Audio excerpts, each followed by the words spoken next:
जी sir, नमस्कार। दृष्टिबाधित दिव्यांग समिति से आज विवेक मणि त्रिपाठी आज हमारे साथ राष्ट्रीय अध्यक्ष हैं और एसके सिंह सर आज हमारे साथ बातचीत करने के लिए। जैसा कि सर आपको पता है कि दृष्टिबाधितों के ऊपर एक बहुत बड़ा गहरा संकट आया हुआ है और आपका हमेशा योगदान दृष्टिबाधितों के लिए रहा है। हमेशा आप जो है कोई भी संगठन हो, आप समर्पित होकर सारे संगठनों को खुल के समर्थन करते हैं जहाँ दिव्यांग हित की बात होती है। तो आज हमारे साथ सर बातचीत करने के लिए हैं। सर जरा आप बताएं 12 तारीख की रैली के लिए क्या सर आपका प्रोग्राम है और आप अपने बारे में सर जरा समाज को बताएं, दिव्यांग साथियों को संदेश जरा दें सर। साथियों, त्रिपाठी जी, जी सर। मैं SK Singh, national association of the visually handicapped का महासचिव हूँ और 12 तारीख की प्रस्तावित रैली अत्यंत न्यायप्रिय है और होना ही चाहिए, क्योंकि जो दृष्टिबाधितों पर श्रुत लेखक को लेकर के समस्या आई है, सरकार ने जो पुरानी गाइडलाइन को खत्म करके नई गाइडलाइन बनाई है वो आपत्तिजनक है और वो प्रकृति के न्याय के सिद्धांत के विरुद्ध है। जी, क्योंकि मैं ये मानता हूं, अगर किसी पद की योग्यता बीए है जी, तो एमए पास और पीएचडी वाला भी उस एग्जामिनेशन में बैठेगा, जी, उसमें वो भी बैठेगा। जी, तो फिर मेरे ही साथ ये अन्याय क्यों?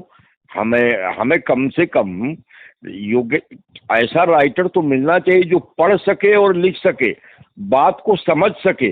ऐसा थोड़ी चाहिए जो पढ़ ही ना पाए पेपर को।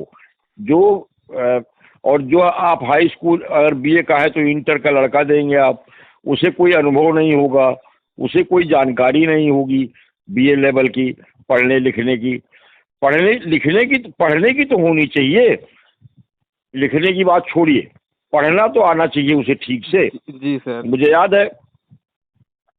याद है कि 1997 में मैंने माननीय उच्च न्यायालय उत्तर प्रदेश से आदेश लेकर पीसीएस परीक्षा में बैठा था और तब मुझे ऐसा राइटर दिया था लोक सेवा आयोग ने जो कि पढ़ भी नहीं पा रहा था पेपर को। जी सर। तो कम से तो ऐसा लेखक ऐसा मिलना चाहिए जो पढ़ सके, बता सके क्या लिखा है, इसे आप समझ लीजिए। और एक बात मेरे समझ में नहीं आ रहा है, संगठन के लोग ये सवाल क्यों नहीं उठाते? श्रुत लेखक का जो गाइडलाइन बना था पहले, जो न्यायप्रिय था और बिल्कुल ठीक था, 2013 वाली। जी सर। हाँ, 2013 की। लेकिन उसमें अभी मैं ये नहीं समझ पा रहा हूँ कि वह गाइडलाइन एक न्यायिक संस्था के आदेश के बाद बना था। जी सर। मुख्य आयुक्त विकलांगजन के आदेश पर यह बनाया गया था। जी। तो आज सरकार को एक न्यायिक संस्था के आदेश को खत्म करने का सरकार को कैसे अधिकार है? न्यायालय से होगा। जी सर। न्यायालय से होगा ना भाई। और अगर आप खत्म कर रहे हैं, इसका मतलब मुख्य आयुक्त विकलांगजन की न्यायिक संस्था का अपमान कर रहे हैं, क्योंकि सरकार ने अपने आप नहीं किया था, ये सरकार को भी पता है। जी। और सरकार ने न्यायिक संस्था के आदेश को इम्प्लीमेंट किया था। उस समय के मुख्य आयुक्त विकलांगजन जो भी थे, पंचा साहब, उन्होंने जबरदस्ती आदेश किया था और जबरदस्ती लिखवाया था श्रुति कक्कड़ से। जी। तो अगर जाना है और इस बात को लेकर के आप हमें तो समझ में आता है कि अब न्यायालय भी जाना चाहिए, क्योंकि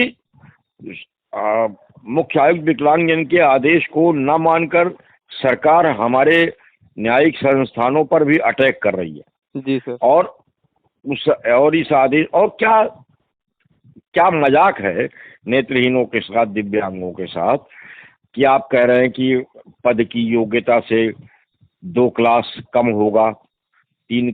अरे भाई, और राइटर से आप केवल 2 दिन पहले या 3 दिन पहले मिल पाए। उसमें इन्होंने दिया सर, राइटर से 1 घंटे पहले आपको मिलवाया जाएगा। अगर आप 10वीं लेवल के परीक्षा लेवल, जैसे एसएससी एमटीएस हो गया सर, तो 10वीं लेवल का आप परीक्षा देते हैं सर, उसमें 7वीं का राइटर आपको ले जाना पड़ेगा।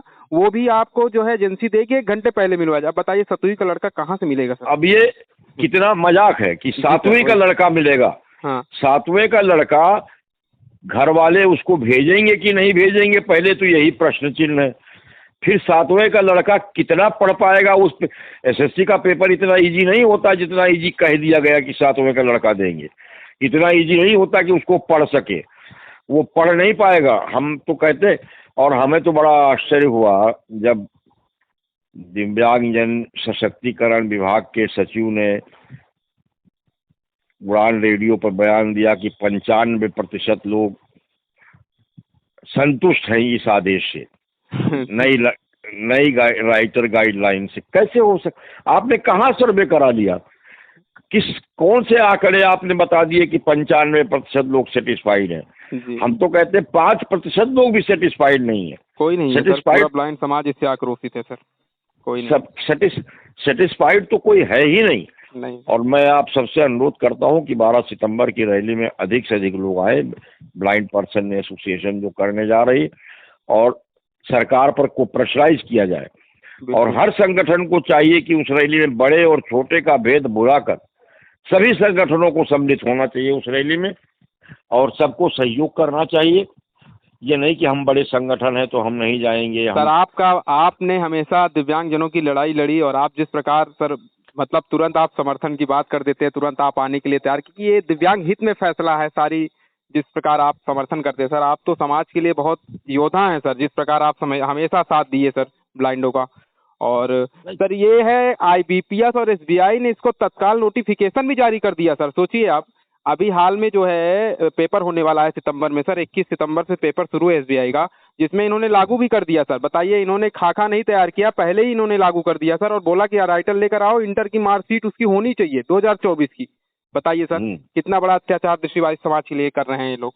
और आप बताइए 24 की ही क्यों होनी चाहिए? अगर 18 में इंटर पास किया और नहीं पढ़ा आगे तो जी वो नहीं एग्जाम नहीं दे सकता सर इनके अनुसार। देखिए, ये दृष्टिबाधितों और दिव्यांगों के विरोध में जो आदेश हुआ है उसको SBI ने बहुत जल्दी लागू कर दिया जी, और दूसरे दिन IBPS ने कर दिया सर।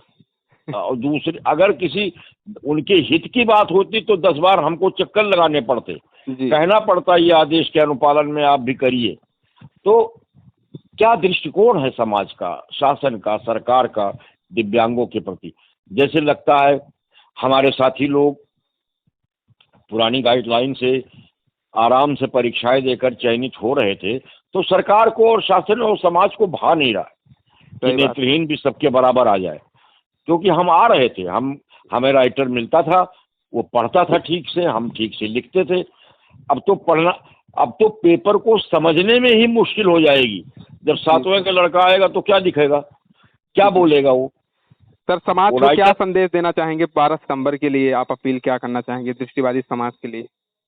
मैं तो कहता हूं, मैंने पहले भी कहा जैसा कि 12 सितंबर को बड़े छोटे का भेदभाव मिलाकर सभी संगठनों के लोगों को आना चाहिए, और अधिक से अधिक संख्या होनी चाहिए, और सरकार को प्रेशराइज किया जाए कि सरकार वापस ले नए गाइडलाइन को, और पुराना गाइडलाइन 2013 की गाइडलाइन हमारी पुनः बहाल हो सके। हाँ, पुनः बहाल हो सके, और लगना चाहिए, उसी को होना चाहिए।